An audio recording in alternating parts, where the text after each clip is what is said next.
texto nosso está em Gênesis, capítulo de número 11, versículos de 1 a 9. É o texto que fala sobre a Torre de Babel, uma construção que os homens daquela época, os descendentes de Sem, Cã e Jafé, eles propuseram construir uma cidade, e nesta cidade uma torre que fosse tão alta que eles conseguissem chegar aos céus. E uma torre tão alta e uma cidade tão bela que o nome deles ficasse marcado para a história. Eu acho que eles conseguiram, né? Está aqui no texto sagrado, pelo menos essa parte. Mas eu quero que você ouça esse texto, leia comigo, não pensando na Torre de Babel, mas pensando no que nós estamos conversando aqui na igreja hoje, que é sobre unidade. Você vai ouvir o texto da Torre de Babel e vai fazer perguntas para você assim: o que a unidade tem a ver com isso? O texto sagrado diz assim: no mundo todo havia apenas uma língua, um só modo de falar. No mundo todo havia o que, gente? Uma só língua, um só modo de falar. Saindo os homens do Oriente, encontraram uma planície em Sinear e ali ficaram, ou ali se fixaram. Disseram uns aos outros, veja, quando nós falamos uma só língua, quando há um modo só de falar, nós podemos expressar as nossas ideias de modo que elas sejam compreendidas. E aqui não estou falando só de dialeto, porque pessoas podem falar o mesmo idioma, podem compreender 100% o que o outro está falando, e não houver entre eles acordo. Eles não têm um agreement, eles não se entendem. Eles encontraram uma planície, fixaram e disseram uns aos outros: vamos fazer tijolos e queimá-los bem? Usavam tijolos em lugar de pedras e piche em lugar de argamassa. Guarda esse versículo 3. Versículo 4. Depois disseram: vamos construir uma cidade com uma torre que alcance os céus. Assim nosso nome será famoso e não seremos espalhados pela face da terra. O Senhor desceu para ver a cidade e a torre que os homens estavam construindo. Prestem atenção nos detalhes. Eles conseguiram tanto êxito no que eles estavam se propondo, que Deus veio ver o que eles estavam fazendo, e Deus mesmo disse: eles são um só povo, e falam uma só língua. E começaram a construir isso. Leiam comigo a parte final desse versículo, está lá na tela, né? Em breve, nada poderá impedir o que planejam fazer. Por quê? Porque tem alguém com muito dinheiro. Eu vou continuar lendo o texto. Alguém que tem muito dinheiro. É porque tem um bom arquiteto. É porque isso. Não. Porque eles decidiram fazer algo onde todo o esforço coletivo seria revertido para um alvo comum. Continuando a leitura. Versículo 7. Venham, desçamos e confundamos a língua que falam, para que não entendam uns aos outros. A divisão não começou por preferência. A divisão não começou por escolhas. A divisão e a dispersão do povo começou o dia em que eles deixaram de ser unidos. Presta atenção no texto. O dia que eles deixaram de se entender. O dia em que o cara que fazia tijolos pediu algo para o rapaz que era o seu servente, e ele não entendeu mais o que ele falava. E o cara do tijolo olhou para quem estava no andaime fazendo tal coisa e falou que o de cá não estava entendendo ele, e o de lá olhou e fez assim também, nem eu. Nesse dia, a Torre de Babel morreu. Nesse dia, a cidade foi fechada. Nesse dia, eles se dispersaram, assim o Senhor os dispersou dali por toda a terra e pararam de construir a cidade. Por isso foi chamada Babel, porque ali o Senhor confundiu a língua de todo o mundo. Dali o Senhor os espalhou por toda a terra. Há 1 ano e meio eu converso com a liderança aqui da New Life Church sobre um tema. Os líderes que estão aqui podem dizer junto comigo: a unidade, toda e qualquer visão possível. Há 1 ano e meio a gente conversa sobre isso. Por quê? Porque se você pensar, quando há unidade, nesse texto mostra isso. O próprio Deus percebeu que eles não seriam detidos. O próprio Deus percebeu que eles alcançariam o objetivo, porque eles estavam trabalhando como uma só pessoa, tinham um só objetivo, tinham uma língua, falavam a mesma coisa, tinham o mesmo desejo, o mesmo objetivo. Quando uma família tem um projeto, quando uma igreja tem uma ideia, quando alguém tem um ideal, quando uma proposta é exposta, quando um ministério é divulgado e pessoas dizem, é isso aí, vamos juntos, estou com você, vamos fazer. Queridos, é inimaginável o que um grupo unido pode e vai conseguir. Quando você vê falar de catástrofes no mundo, lugares destruídos, grupo de pessoas voluntários com um só ideal vão para aquele lugar e transformam realidades. Quando eu fazia o meu doutorado, eu tive um professor que ele era de El Salvador, ele era natural de El Salvador, veio para os Estados Unidos com a família quando ele era bebê, cresceu aqui, estudou na região de Nova York, em Princeton, e foi meu professor em uma matéria específica, que era como que nós poderíamos ajudar comunidades de base, fragilizadas, de imigrantes, com pouco dinheiro, gente que não falava inglês, como é que nós podemos ajudar essas pessoas a se tornarem melhores economicamente e transformar o lugar que eles estavam? E ele, por ser daquele país, ele fez uma pesquisa e descobriu que naquela região, perto do aeroporto de Nova York, presta atenção nos detalhes para você ver isso, haviam várias famílias, centenas, milhares até, de famílias que tinham vindo de El Salvador. E em El Salvador, e naquela região da América, tem um doce, que é um doce feito com leite, que é muito conhecido, muito admirado pelos moradores daqueles países. E havia várias mulheres que faziam esse doce. E ele começou a entrevistar essas mulheres. E uma dizia, olha, eu faço aqui, uma forma ou duas formas, e eu vendo aqui nos lugares de produtos do nosso país e tal, vendo aqui para a comunidade, e ele começou a perguntar, quantos galões de leite a senhora usa? Uma usava 2, o outro usava 3, a outra usava 5, e aí ele teve uma ideia. Veja o poder da unidade. Vocês já ouviram falar sobre cooperativa? A cooperativa, o sistema cooperativista surgiu no mundo para que a força do pequeno, igualada com a força de outro pequeno, e de outro pequeno, de outro pequeno, fosse igual à força dos grandes. Por exemplo, um produtor de leite, ele tira apenas 10 litros de leite. Isso é muito pouco, ele não vai fazer nada com isso, mas quando ele descobre alguém que faz 10, e outro que faz 10, e outro que faz 10, quando juntam 500 produtores que produzem 10 litros de leite, eles têm uma quantidade enorme de leite. Então, o cooperativismo é a força dos pequenos somada para que eles possam ter expressão forte. E esse professor convidou essas mulheres para fazerem coletivamente o doce. Vamos juntar todo mundo e vamos fazer o doce.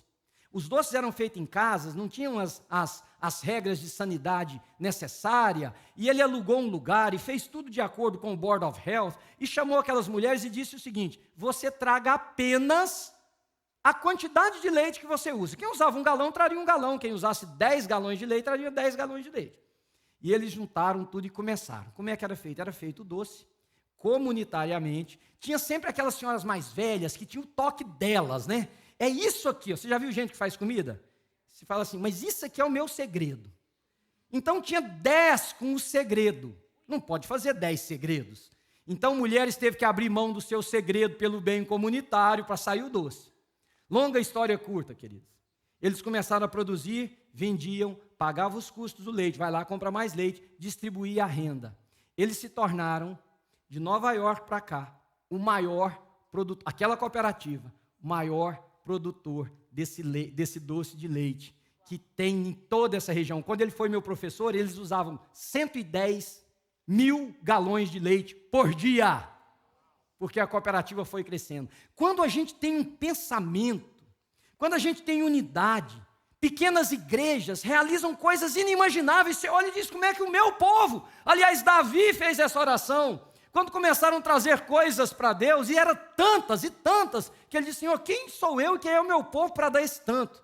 Sabe por que eles conseguiram? Porque estavam unidos, porque tinham um só pensamento, falavam a só língua, tinham uma só voz. Quando isso acontece, a unidade explode explode. É como numa casa onde todos sujam, mas só um limpa. Tem isso? Você conhece?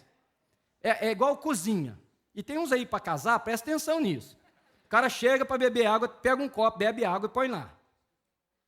Aí ele volta aí a pouco, ou volta o menino, quando já tem filho, bebe água e põe lá o copo. E vai bebendo. Acaba o copo, eles passam para xícaras. Passa para xícara. Começa a beber água na xícara de beber o café. Acaba a xícara, bebe na mão, mas não tem coragem de lavar o copo para o próximo que vier beber.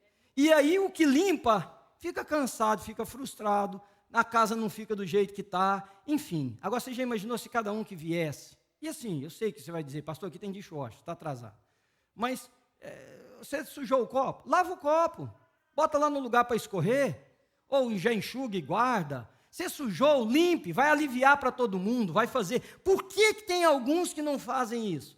Aí nós precisamos invocar o versículo bíblico. O Senhor manda trabalhadores, porque a seara é grande, e os ceifadores são poucos, né, os exploradores. Mas nós temos muita coisa que nos divide para ser unido, não é verdade? Basta, olha para o lado.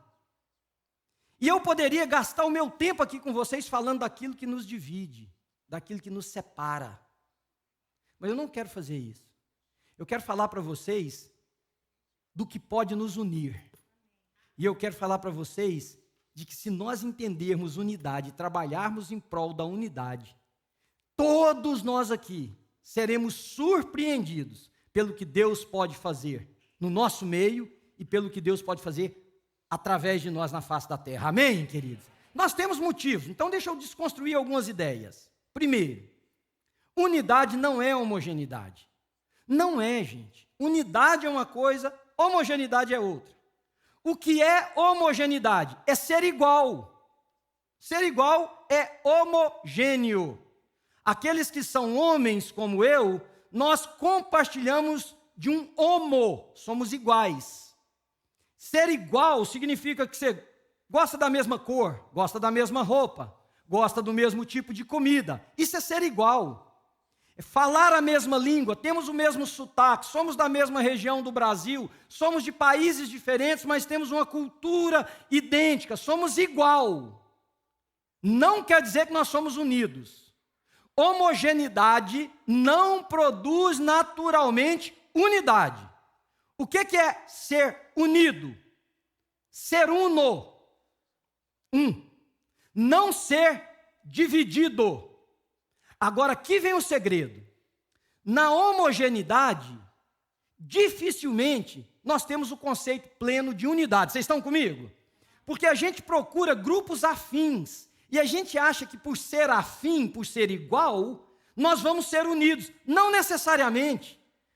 Mas na unidade, nós temos homogeneidade e nós temos heterogeneidade.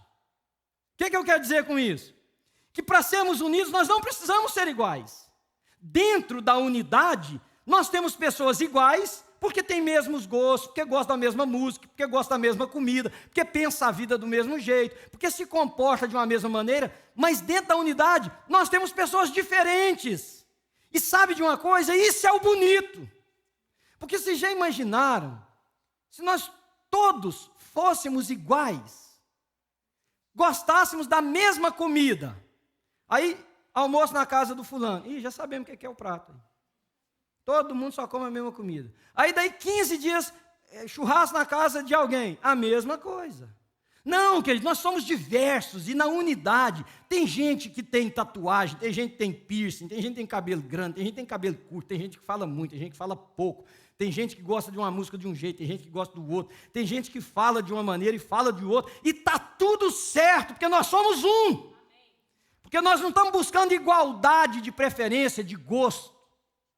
Nós estamos buscando unidade para servirmos a Cristo Jesus. Então a gente precisa desconstruir isso. Que nós somos diferentes, mas podemos e devemos ser unidos. Nós vamos ver a vida de forma diferente, mas nós podemos e devemos ser unidos. Nós sentimos as coisas de forma diferente. Nós temos partido político diferente. Diz amém para mim agora que eu quero escutar. E está tudo certo. Você quer ser da direita, da esquerda, do centro, do far right ou do far left. It does not matter. Podemos e devemos ser unidos. Vocês estão entendendo o que eu estou dizendo, gente? Nós podemos e devemos.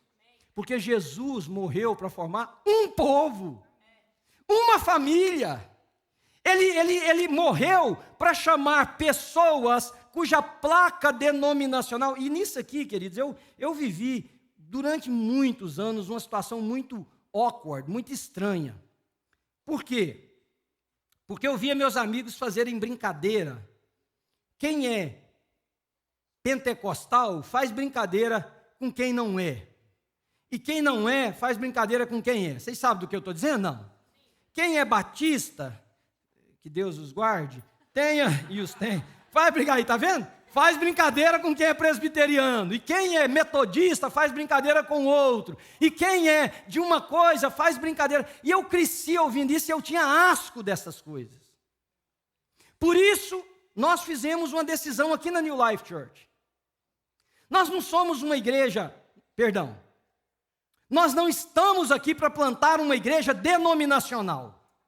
Nós estamos aqui para plantar uma igreja de filhos e filhas de Jesus, que queiram caminhar juntos e que estejam dispostos a deixar as diferenças de lado para sermos um só povo, pelo qual Jesus morreu.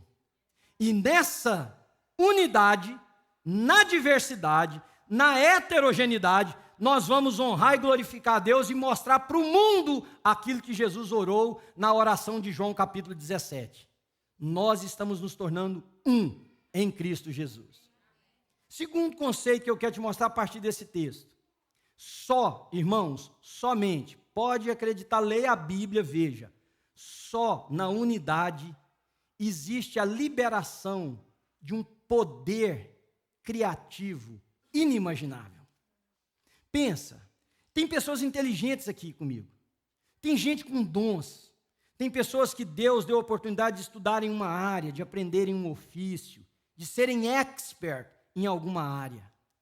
Mas nenhum de nós, por mais que nós tenhamos dons, talentos, virtudes, nós conseguimos vencer aquilo que é coletivo. Porque por mais dom que você tenha, ele é infinitamente menor do que a soma dos dons de todos nós aqui nessa manhã. Então há uma criatividade. Veja o versículo 3. Eles disseram uns aos outros, ao invés de usarmos pedras, essa parede aqui que vocês estão vendo do meu lado direito, nós abrimos essa parede toda 2 semanas atrás e hoje, depois do culto, começamos a demolir essa, para consertar alguns vazamentos. Quando nós arrancamos essa casca, o que nós descobrimos? Uma parede que tem 117 anos de construída. Pedras que foram colocadas sobre as outras, com uma tinta preta. Eu vou falar uma tinta preta, mas eu explico para vocês. É uma espécie de um piche que foi colocado com 2 finalidades. Primeiro delas, reter a umidade. Mas o segundo, quando eles aplicaram de forma quente, quando aquilo secou, ela encolhe, ela seca e ela mantém firme aquelas pedras. Naquela época se construía com pedras sobrepostas, ou com uma argamassa entre uma pedra e outra. Mas aqueles homens tiveram uma ideia diferente. É a primeira menção na história da humanidade de tijolos. Eles montaram uma olaria, um lugar de fazer tijolos. Queimaram os tijolos, porque eu não sei se você sabe, o processo de fazer tijolo, ele é informado, o barro é informado, é colocado numa forma, quando ele ainda está úmido, ele seca e depois eles levam ao forno para queimar, que é o que dá resistência ao tijolo, para que ele possa ser usado na construção. Mas não é só isso, eles entenderam que ao invés de argamassa, eles iriam usar piche. Piche, você não pensa no subproduto do asfalto, porque não era isso na época, mas era algo que eles produziam a partir de outras matérias que, quando era aplicado, se tornava impermeabilizante e dava sustentabilidade àquela construção. A inovação que surgiu, o poder criativo da unidade, porque pessoas aqui entre nós têm ideias, têm dons, têm talentos, têm virtudes, que outro não tem, e quando a gente resolve colocar isso tudo no mesmo pacote, quando nós devemos dar visibilidade para isso, queridos, é inimaginável o que nós podemos conseguir. Mas quando as pessoas veem um ambiente como eu não pertenço, isso aqui não é para mim, eu não tenho parte nisso, ou eu não quero ser parte disso, o que nós fazemos é nós subtraímos do grupo o seu potencial, nós subtraímos do grupo o poder de Deus se manifestar entre nós das formas mais diversas possíveis. Então, se você entendeu o que o Espírito de Deus está nos ensinando aqui nessa manhã, é que, em primeiro lugar, você pare de buscar grupos iguais a você, busque um grupo unido. Pessoas diferentes em torno de um mesmo ideal, de uma mesma virtude, de um mesmo sonho, de um mesmo nome chamado Jesus de Nazaré. Você está comigo aí? Você diz amém? Em torno desse nome, e por causa desse nome, e por causa dessa proposta, haverá a liberação de um poder criativo tão grande entre nós que vocês não têm ideia. Vejam, quem estudou aqui, os meninos, fizeram high school, college aqui, devem ter em algum momento, podem ter esquecido, estudado uma coisa que chama ecotone. O que é um ecotone? Um ecotone é um ambiente ecológico. Todo ambiente ecológico, ele tem as suas características. Por exemplo, o ambiente ecológico das montanhas é diferente do ambiente ecológico da praia, do mar. O ambiente ecológico da floresta é diferente do ambiente ecológico do grassland, dos lugares que são flat, dos lugares que tem a água e capim, são muito diferentes. Mas existem lugares, vários, que esses ambientes ecológicos, presta atenção, diferentes, são vizinhos. Por exemplo, uma floresta com todas as suas características, com a sua biodiversidade, os animais típicos daquele lugar, mas ao lado da floresta tem uma pastagem, um lugar que só cresce capim, que tem um pântano. Existe um ambiente ecológico que rege isto, existe um ambiente ecológico que rege esse. Estão comigo ainda? Ecotone, eco vem de ecológico, de ecologia. Tone vem de uma palavra que significa tensão. Esses ambientes estão naturalmente em tensão, porque eles são diferentes. Então, esse ambiente ecológico tem tensão com esse ambiente ecológico. O que os estudiosos dizem? Que todas as vezes que esses ambientes se tensionam e se afastam, tensionam e se afastam, eles criam entre um e outro uma área que é chamada de wasteland, uma área seca, uma área perdida, uma área sem vida, uma área sem produção de ecossistema capaz de sustentar a vida. Mas, quando esses dois ambientes de tensão diferentes formam um ecotone, esta área que agora é criada tem um nível de biodiversidade, tem um nível de sustentabilidade que é completa e inúmeras vezes maior do que os dois sistemas que o formaram. Veja, eu coloquei uma tradução para vocês aqui, principalmente para os meninos mais jovens. O ecotone is a transitional area of vegetation between two different plant communities, such as a forest and grassland. It has some of the characteristics of each bordering biological community and often, presta atenção, contain species not found in the overlapping communities.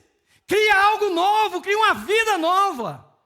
E a diversidade que é criada quando os dois sistemas que se tensionam, que não sabem viver juntos, aprendem a viver juntos, aprendem a se respeitar, aprendem a se amar, aprendem a deixar as diferenças de lado, e eles formam um sistema, esse ambiente ecológico, formado por dois, torna-se mais belo, mais biodiverso, mais sustentador da vida do que os dois que o formaram. Você diz amém, querido? É isso que Jesus fez comigo e com você. Ele pegou dois sistemas, dois homens, dois seres humanos, com tensões. E por que há tensões? Porque somos diferentes, mas é porque somos pecadores. É porque somos arrogantes. É porque somos egoístas, é porque somos egocêntricos, é porque queremos que o meu ecossistema prevaleça, é porque queremos que a minha forma de ver a vida prevaleça, é porque queremos que a orientação teológica da minha denominação seja sobre a sua, e que a forma litúrgica da minha seja sobre a sua, e a gente vai se tensionando e voltando para os nossos lugares, deixando um rastro de morte no meio. Mas quando nós somos capazes de nos humilhar e de entender que essas tensões são fruto do pecado do nosso coração, porque Jesus não fundamentou uma denominação, Jesus não fundamentou uma forma de culto, Jesus não fundamentou um comportamento nosso, Jesus não fundamentou a quantidade de água que a gente põe na cabeça da pessoa, não põe. Quando a gente consegue fazer isso, queridos, o que nós produzimos? Vida. E produzimos vida numa capacidade de grandeza e de beleza que nem este sozinho jamais conseguiriam, porque Cristo morreu para que nós fôssemos um. Fôssemos um. Terceiro, quando eu era menino, e eu tenho 54 anos de idade, então isso tem muito tempo, eu li um negócio chamado gibi. Quem leu gibi? Você vai falar a sua idade. Ô, gente, o povo tem... Quem leu gibi? Levanta a mão mais alta. Os corajosos. Os mentirosos podem ficar com a mão baixa. Pronto. Deu gibi. O que era gibi? Gibi eram as histórias em quadrinhos. História em quadrinho. Eu gostava demais de ler aquele negócio. Mas tinha uns especiais que eram dos super-heróis. Lembram? Tinha os quadrinhos dos super-heróis. Seja lá qual super-herói que você se lembra aí, tinha lá. E os super-heróis, eles tinham superpoderes. Mas tinha também um grupo de super-heróis que chamava Liga da Justiça, lembra? Os super-amigos. Todos eram super. Eram super porque tinham poderes, eram super porque era coisa boa. Por exemplo, você nunca viu falar de um super mineiro? Existe. E super goiano, já nasce. Nem precisa perguntar, já nasce super, é isso aí. Já nasce super. Mas tem uma coisa mais nova. Tem uma coisa mais nova e eu acho que nós precisamos e podemos aprender. Nós precisamos aprender com The Avengers. Lembra dos...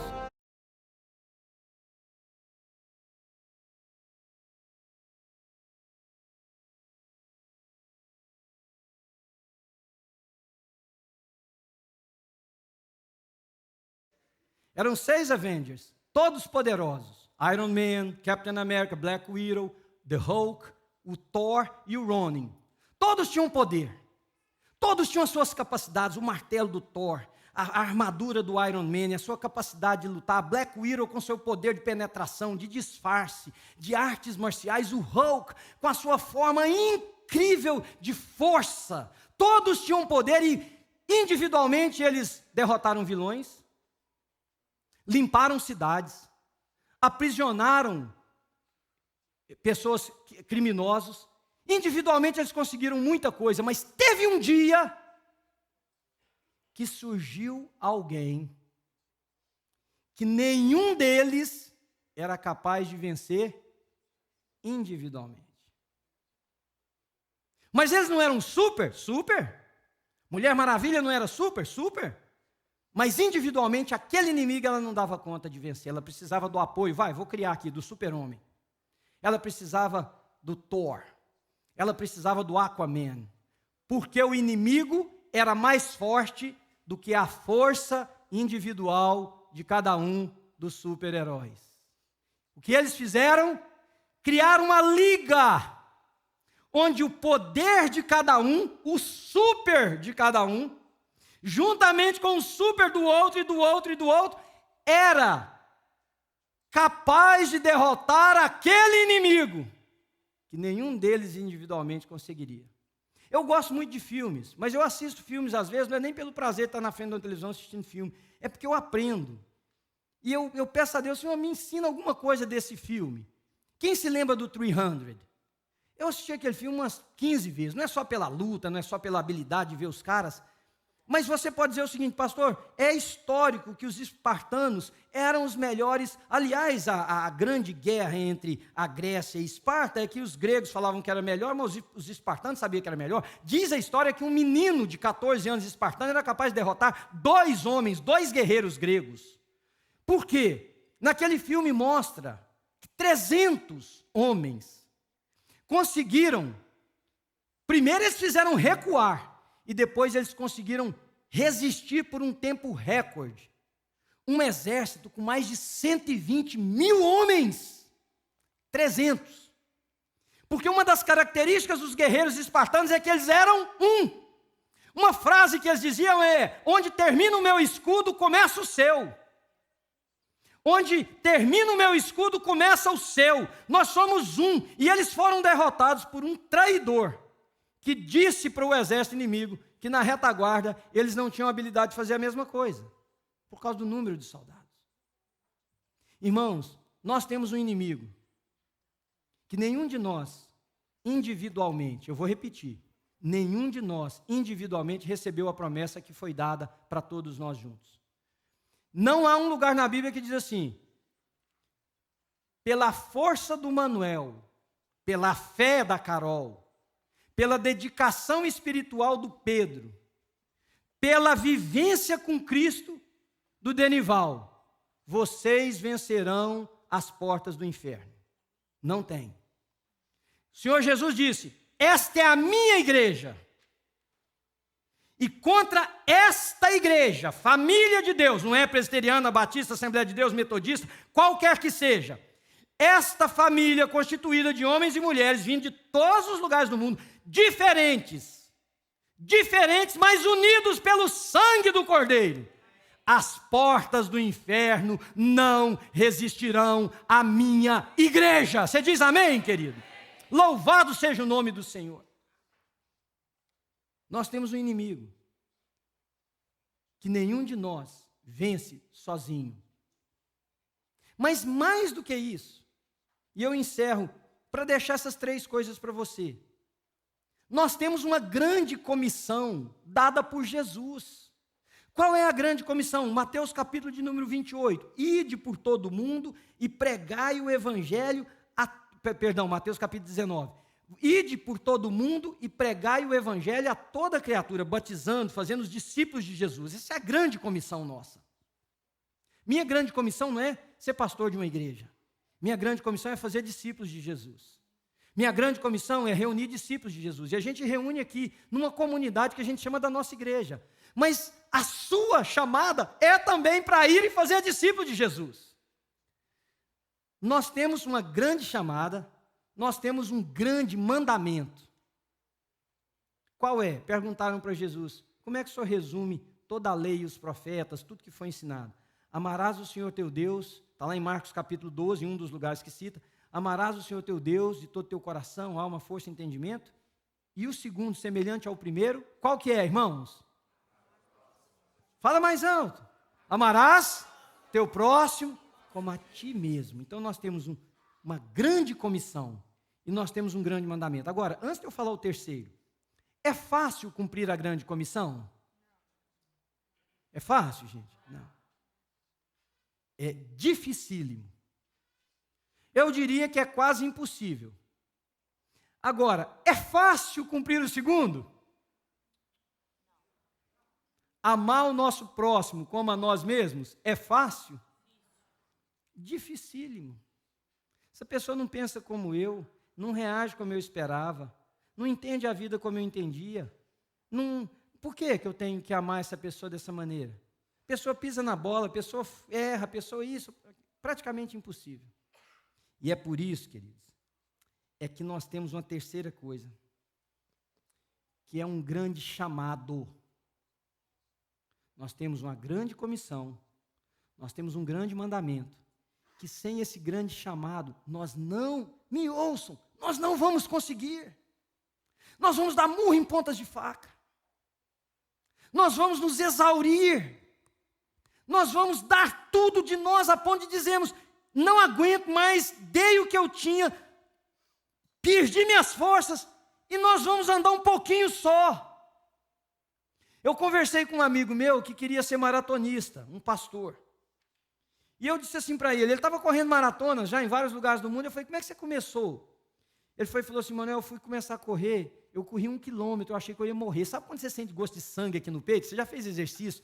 Você pensa assim, rebentou veia, não é possível, aqui, está aqui. E ele treinou durante meses e não saía de 5 quilômetros. Aí um amigo dele falou assim, você tem que contratar um running coach, um coach de corrida. Coach de corrida, correr é correr. Contrata o cara, vai ser o dinheiro mais bem investido da sua vida. E daí, eu perguntei ele. Ele falou assim, com 2 meses, eu não só corri o triplo do que eu corria, com menos machucado, com muito mais eficiência. O cara me ensinou o jeito que eu tenho que bater o pé no chão, Manuel. Eu falei, mas só bate o pé no chão de um jeito. Ele falou, engano seu, 3, 4, 5 jeitos diferentes. Você pode correr, bater no tornozelo, você tem que correr, bater a ponta do pé, ou o pé chapado no meio. O cara analisou qual o músculo da minha perna que precisava de ser trabalhado. Irmãos, presta atenção. Presta atenção, antes de nós cearmos, nós temos uma grande comissão, que é muito difícil, levar o evangelho de Jesus para um mundo secularizado, pós-moderno, religiosizado, que para mim é o pior, porque você fala de Jesus, todo mundo fala que conhece Jesus, mas ninguém quer pautar a sua vida pelos ensinos de Jesus. O cara acha que ele pode dizer que conhece Jesus, a mulher acha, o jovem acha, mas eles decidem o que querem da vida. Eles decidem como eles querem viver a sexualidade deles, eles decidem como é que eles querem tratar a família deles, eles decidem como é que eles querem investir o dinheiro deles, mas dizem que ama Jesus. Então hoje o grande empecilho de fazer discípulo de Jesus não é necessariamente a pós-modernidade ou a secularidade. Não, a dificuldade de fazer Jesus é a religiosidade. Temos uma grande comissão. Nós temos um grande mandamento que é amar as pessoas, porque se eu não amar, a gente não vai falar de Jesus. Se você não amar, você não vai entender que você deve perder 1 hora do seu dia, que você deve investir do seu dinheiro, que você deve abrir a sua casa uma noite para juntar pessoas e falar de Jesus. Você não vai. Mas como fazer essas duas coisas? Eu acho que nós só conseguimos com um grande chamado. E eu vou ler para vocês qual é o grande chamado. Jesus orando pelos seus discípulos, João capítulo de número 17. Especialmente agora o versículo 23, ele ora, ele está orando, está pedindo a Deus, e ele diz assim, Pai, eu neles e tu em mim. Veja como que é o princípio que Jesus parte. Jesus parte da união, da trindade. Jesus parte da unicidade, da trindade, um conceito que a nossa cabeça não pode entender, porque nós sabemos pela lei da física que uma mesma matéria não ocupa 2 lugares no espaço. Eu só posso ocupar esse lugar que eu estou nele, e esse lugar, enquanto eu estiver nele, ele não pode ser ocupado por outro objeto. 2 corpos não podem ocupar o mesmo lugar no espaço. Como que 3 pode ser 1? Pai, você em mim, eu neles. Olha o que Jesus orou. Que eles sejam levados à plena unidade. Que eles sejam unidos. Com que finalidade? O versículo responde: para que o mundo saiba que tu me enviastes e os amastes como igualmente me amaste. A nossa grande comissão, a nossa grande comissão, o nosso grande mandamento, só será possível se nós atendermos esse grande chamado. E qual é o grande chamado? De sermos um, queridos. De sermos capazes de deixar a nossa arrogância um pouquinho de lado. De sermos capazes de largar a nossa preferência de lado. Eu dou risada demais aqui nessa igreja quando a gente está trabalhando, fazendo as coisas, porque tem gente que fala assim, pastor, não gostei disso não. Eu falei, nem eu. Aí a pessoa diz assim, mas então por que está fazendo? Eu falei, porque não é nem para você e nem para mim, é para um povo. É para uma coisa melhor. Nós estamos num projeto aqui nessas próximas 2 semanas, vocês vão ver várias mudanças, e alguém me disse assim, mas só gostou? Eu falei, não interessa o que eu gostei, o que eu não gostei, vai funcionar? Vai, então é isso aí. Gostar, eu gosto do jeito que eu ponho o sofá na minha casa. Gostar, eu gosto do jeito que eu ligo a televisão na minha casa, a altura do som que eu ponho quando eu posso, né? Quando não tem gente que assume o controle e é dono do controle, você fala assim, pode repartir 1 minuto? Não. Então, Aqui não importa, queridos, é reino de Deus. Então, será que eu sou capaz, para cumprir essa grande comissão, de viver esse grande mandamento, de entender o meu grande chamado e colocar de lado a quantidade de água que a gente põe na cabeça de uma pessoa, a forma litúrgica que a gente ora, que a gente usa para culto, se a cor é preta ou é branca, se são 4, se são 5. Será que a gente é capaz de, o braço tatuado daqui a aqui, ter o mesmo abraço, do braço limpinho, sem nenhum desenho nele? Será que a gente é capaz? Para cumprir a nossa grande comissão? Porque, irmãos, há exemplo do Avengers. Todos nós temos dons e habilidades dadas por Deus, louvado seja o nome dele. Mas esse inimigo e essa proposta, nenhum de nós vence sozinho. Nenhum de nós. Eu te olho nos olhos e digo para você, eu preciso de você. Mas eu podia te pedir para olhar para o lado e dizer, eu preciso de você, e você dizer para a pessoa. E é verdade, porque juntos nós somos mais fortes. Eu não vou ter um culto, se Deus me permitir que eu pregue na New Life, que eu não vou terminar com um apelo nesse ano. Nenhum. Hoje eu não posso chamar vir à frente. Mas eu posso fazer um apelo e pedir para você para tomar uma decisão aí onde você está, porque a diferença daí para cá não tem nada. Eu gosto e quero chamar na frente, porque eu acho que é muito bom a gente estar juntos. Mas eu vou te fazer 3 perguntas, notem, nós vamos cear agora, e a ceia, ela não foi dada para uma pessoa, ela foi dada em comunidade. Jesus chamou os seus discípulos. Esse negócio de tomar ceia individualmente, não é assim, você está lá na sua casa, você mesmo ceia. Não, tem muita gente que na igreja toma ceia individual, porque não pertence, porque não quer pertencer, porque não quer se dar, porque não quer voltar atrás, porque não quer se arrepender, porque não quer dizer o seguinte, Jesus está acima do que eu penso dessa pessoa, do que eu gosto nele, do que eu não gosto nela. Jesus está acima. Meu chamado não é para ser batista, presbiteriano, das assembleias, de uma igreja. Não, meu chamado é para ser de Cristo. Porque embora seja infantilizado o que eu vou dizer, queridos, é uma grande verdade. A gente brinca com os outros e diz assim, você está achando que lá no céu vai ter placa denominacional? Responde para mim, vocês estão achando? Não, pode falar, fala aí. Não. Então por que você vive como se tivesse? Responde para mim. Por que você vive? Por que você procura só patota? Por que você procura os do seu jeito? Então, olha as 3 perguntas que eu quero te fazer, que é um desafio para você. Você e eu. Nós vamos obedecer à grande comissão de Jesus para cada um de nós? Você responde aí para você. Porque se você responder que não, querido, eu vou te dizer uma coisa, eu não acho que essa mesa seja para você. Não é. Essa mesa não é para o passante, para o transeunte. Jesus não disse assim, vão lá, preparem um lugar. Acha uma sala chamada de cenáculo, upper room, um lugar mais alto, uma sala do 2º andar. Faz o seguinte, abre a janela. Bota a cabeça para fora da janela e grita assim, todo mundo estiver passando aí, sobe aqui, vem comer com o mestre. Não, Jesus disse, vai lá e prepara nós, o grupo. Vamos ter essa ceia, eu desejei ardentemente cear com vocês antes da minha partida. Eu e você, será que nós estamos tão determinados assim a cumprir a grande comissão de Jesus para nós? Essa mesa não é individual, ela é coletiva. Segundo desafio que eu quero te fazer. Será que eu e você estamos dispostos a sacrificar nossas preferências, nosso individualismo, nossos achômetros, para trabalharmos juntos? Será que eu e você estamos dispostos? Será que eu estou disposto a abrir um pouco mão daquilo que eu acho que deve ser, para aceitar alguém que vem e também traz algo que deve ser, que pode ser? Eu já respondi essas 3 perguntas para mim antes. Eu fiquei com esse material escrito no meu telefone, que eu fui escrevendo num momento em que o Espírito de Deus foi inspirando meu coração, ainda está no meu telefone. Eu fiquei meditando nisso.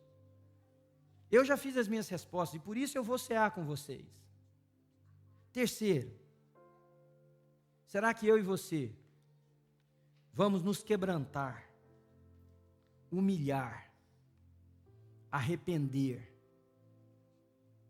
para amar uns aos outros? Para amar uns aos outros? Por que o senhor disse que se eu responder não, eu não devia cear? Porque eu acho que você não entendeu a mensagem da cruz. E ceia nada mais é do que ter entendido a mensagem da cruz. Ah, mas eu não sou dessa igreja. Não, é disso que eu estou falando.